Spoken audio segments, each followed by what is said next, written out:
Digo igreja evangélica, igreja que fala do amor de Jesus. Fundamentos e fundamentos. A Praise Church, ela tem um fundamento. A Assembleia de Deus tem outro fundamento. Tem uma doutrina. Tem costumes. Por que será que existe tanta igreja se nós servimos do mesmo Deus? Agora colocar no teu coração. Por mim. Por mim. Aleluia! Glória a Deus! Aleluia. Porque eu e você somos diferentes, meu. Eu e você somos diferentes. Se Deus te colocou aqui, é porque Ele sabia que aqui era o teu lugar de crescimento.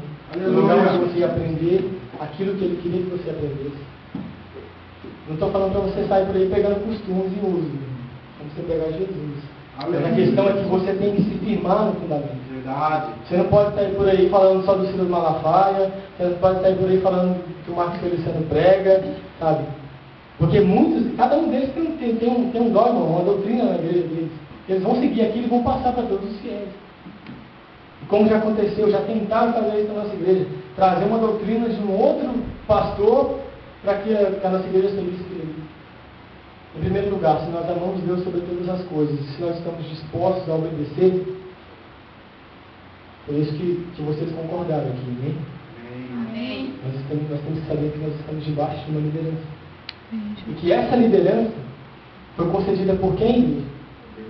Deus. Aleluia! E se essa liderança é concedida por Deus, nós temos que fazer, Senhor, eu aqui, estou disposto e voluntário. Muitas vezes, eu sei que às vezes você fala, não, mas isso eu não concordo, mas isso, eu também já falei isso. Mas eu falei, Senhor, eu estou aqui para lutar por Ti. E eu não vou deixar de lutar por Ti. E eu quero ser bênção na minha igreja. Sabe quando você já falou isso, Deus? Eu quero ser bênção para a minha igreja. Eu quero ser bênção, Senhor. Se eu quero ter uma vida emocional renovada, se eu quero ter uma vida espiritual avivada, eu quero ser bênção para mim, para os meus irmãos, para a minha igreja. E muitas vezes, até mesmo para a tua vida espiritual, para ela se renovar, para ela se avivar na presença de Deus, quero dizer mais 2 pontos. Muitas vezes você precisa de uma cura interior. O que é cura interior?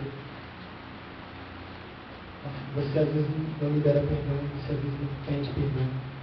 Você às vezes tem mágoa de alguém do passado, do teu pai, da tua mãe, do teu tio, do teu amigo, da tua professora da escola. E às vezes você ouviu uma palavra e até hoje você traz isso no seu coração. Por que às vezes você não progride espiritualmente? Porque você não liberou isso. Você não deixou que isso aí caísse da tua vida, saísse do teu coração. E o único que pode tirar é Jesus Cristo. Amém? É o único que pode tirar isso, mas Ele não vai pegar assim no teu coração e arrancar ele. Apocalipse 3:20 fala que esse está a porta e bate. Se você abrir, eu vou entrar. Jesus é o cavaleiro. Ele não vai pegar na tua vida, vai arrombar e vai tirar tudo aquilo. Muitas vezes nós falamos, Senhor, entra no meu coração. Mas só entra até a sala. Não vai e não dispensa não. Aquilo ali é só eu que posso entrar. Será que você já parou para pensar? O quão importante é você entregar todo o teu coração, toda a tua vida. É Jesus. Aleluia! Se eu e você, meu irmão, quisermos ser bênção aqui na igreja, quisermos ser bênção para os nossos pastores, quisermos ser bênção para os nossos irmãos, nós temos que saber também abençoar. Amém? Nós temos que saber abençoar. E outro passo, para que muitas vezes a nossa vida espiritual esteja em fracassos, vou dizer assim, muitas vezes a nossa língua muitas vezes mata o espírito. Provérbios 15:4 diz, uma língua saudável é a árvore de vida, mas a língua enganosa esmaga o espírito. Tiago 1:19 diz que temos que estar sempre pronto para ouvir, tardio para falar e tardio para se irar. Tem pessoas que mesmo estando dentro da igreja, é uma bênção. Não, que fala bem de todo mundo, conversa com todo mundo. Sai da igreja, ixi, você vê aquele irmão lá, nossa, você vê a roupa daquela menina, nossa. Está na fábrica, o testemunho que dá é briga, discordância, o testemunho que dá é palavreado sujo, ou muitas vezes o testemunho que dá é se agrupar com pessoas que não têm compromisso com Deus. Aí você pergunta, mas eu posso pregar a palavra. Não, a pessoa está ali para colocar a igreja. Ah, não, porque essa semana na minha igreja aconteceu isso e isso. A pessoa fala, não, mas precisa ver. Ah, então eu não quero na igreja desse cara não. Não quero na igreja dessa mulher não. Para ser do jeito que ela é. Será que todo mundo na igreja dela é daquele jeito? Então, muitas vezes, para que a nossa vida espiritual com Deus seja renovada, a gente precisa controlar aquilo que nós podemos controlar. Porque eu e você, irmãos, repita assim, eu. Eu nasci para dominar. Você pode dominar o teu corpo. Você pode dominar a tua língua, meu irmão. Amém, Jesus. Você pode dominar a tua língua. Você vê que está saindo ali para você falar alguma coisa para o chefe. Misericórdia do Senhor se renova cada manhã. Toda vez que eu vou falar alguma coisa, às vezes na fábrica, diante de Deus, toda vez que eu vou falar alguma coisa que eu sei que eu vou, às vezes, murmurar, às vezes, eu falo, nossa Senhora, misericórdia do Senhor se renova na minha vida. Esses dias eu pedi perdão para Deus porque eu murmurei na fábrica. Falei, Deus, me perdoa, mas aqui está muito quente, Senhor. Está muito calor aqui, eu não consigo trabalhar desse jeito. Já estava todo suado, ensopado. E o pior é que tem uns 2 ar-condicionados em cima de mim, só que o ar-condicionado é gigante, assim, sabe? O ar dele passa assim por cima de mim, eu fico só contemplando de longe o ar, assim, pegando todo mundo, assim, menos eu. E eu trabalho, tipo, numa linha, assim, às vezes eu faço 3 ou 4 serviços até chegar na paletagem, que é onde é o ponto final. Mas eu falo, glória a Deus, então ele tá brincando com o presidente João. Eu falei, João, aguentei, cara, não tinha que murmurar, mas eu pedi perdão a Deus, não foi premeditado. Né? Mas, sabe, irmão, quando a gente controla o nosso corpo, quando a gente controla a nossa mente, porque muitas vezes a gente pensa, mas eu não posso controlar a minha mente, não consigo. Quando eu vejo uma coisa, na hora que eu vejo, eu pequei.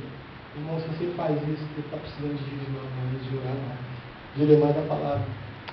Encher o teu coração das coisas do reino.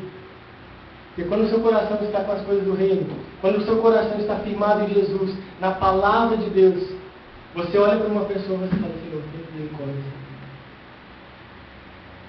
Senhor, que essa vida possa um dia te conhecer, que seja por intermédio de mim ou outra pessoa, mas tem misericórdia. Então eu e você podemos dominar certas coisas da nossa vida. Como eu disse aqui, uma coisa interior não depende de mim, não depende do fulano, do ciclano, depende de você. Se eu quero ser tratado por Deus, eu posso me achegar a Deus e falar, Deus, tira isso do meu coração. Eu não consigo, Deus, perdoar aquele irmão, Senhor Deus, mas eu vou quebrar isso porque eu posso dominar. Eu posso dominar a minha vida. Dominar o que eu faço. Quando Deus fez o homem, Ele falou para Adão, assim, ó, Adão, você pode ter tudo aqui, ó. Tudo, tá vendo isso aqui? Mar, montanha, animais, isso aqui tudo, ó, para você dominar. Tudo para você dominar. A única coisa que nós não somos, meu irmão, é acima de Deus. E que a gente nunca vai ser. Mas abaixo de Deus aqui nessa terra, nós podemos dominar. Digo, os nossos sentimentos, os nossos pensamentos, os nossos anseios. Amém? Isso. Para que a tua vida espiritual se promova com Deus, a gente precisa disso. Liberar perdão, toda mágoa, todo rancor, tudo aquilo que às vezes insiste. Pergunto para você, será que quando você está com raiva de alguém, por exemplo, quando você está com raiva de alguém, existem 2 coisas, quando está passando, quando a gente está louvando Deus aqui, às vezes Deus ministra isso no meu coração. Tem 2 situações quando eu vejo uma pessoa que está com raiva de alguém dentro da igreja. Primeira coisa, ou ele chora muito, sem parar. Chora porque ele sabe que ele precisa liberar, mas não consegue. Ou a segunda coisa, ele é inútil. Ele não louva, ele não ora, para ele pensar. Agora eu te digo, melhor que você chore. Peça perdão a Deus, fala, Deus me ajuda. Me ajuda a liberar perdão. Me ajuda, Senhor Deus, Pai, a tirar esse sentimento, porque quando você está, às vezes, com um sentimento que não é da vontade de Deus, quando você está com um sentimento de perda, muitas das vezes, ou quando você está com um sentimento, às vezes, tipo, contra o teu irmão, contra o teu pastor, principalmente, muitas vezes o diabo, ele às vezes coloca isso no teu coração, no meu coração. Eu falo, Deus, em nome de Jesus, tira isso agora. Tira isso agora de mim. Porque o que reina em mim é o teu Espírito Santo.